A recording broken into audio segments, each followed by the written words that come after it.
કે નિષ્કુળાનંદ સ્વામી એટલા મરચાં ખાધા, એટલા મરચાં ખાધા,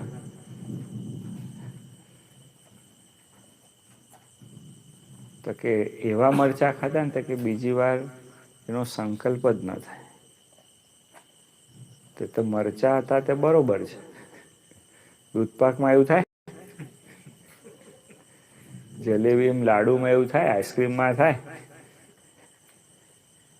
એ તો કે આવવા જ દો, આવવા જ દો, આવવા જ દો એમ થાય ને.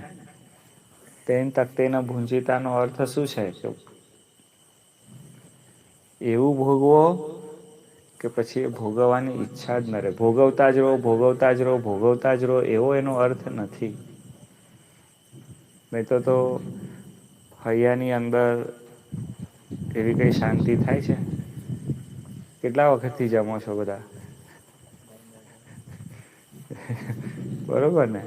પણ તો એ તૃપ્તિ થાય છે? હમણાં થોડું આમ કોક જગ્યાએ સારું બનાવ્યું હોય અને પછી ઠેઠ આકંઠ તૃપ્ત કરી દીધા હોય આપણને બધા એમ બરોબર જમાડ્યા હોય, બરોબર, અને એમ થઈ જાય એમ સામે અને આમ થાળ પડે ને તો જોઈને બી અરેરાટી આવે કે હવે બસ હવે આ ખામે નહી મૂકવા એમ એવું થઈ જાય. તોય પાછું હવાર પડે તો પાછું જોઈએ જ. થાય છે ને?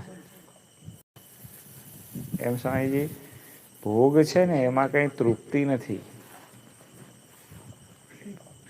અને જો ને જે એમાં અતૃપ્ત રહેવાનું છે ભગવાન અને સંતની અંદર, એમાં તરત ઓળકાર આવવા માંડે. હા, ઓહ બહુ સત્સંગ કર્યો કે 2 કલાક ખુરશી વગર બેઠા ને આમ ટાઈટ થઈ ગયા કે આમ તરત આમ એ થાય કે ભગવાન સ્વામિનારાયણ એટલા માટે વાત કરી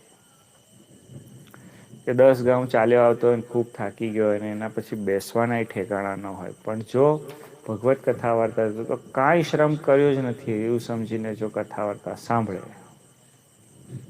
તો એ ભક્તનું લક્ષણ છે.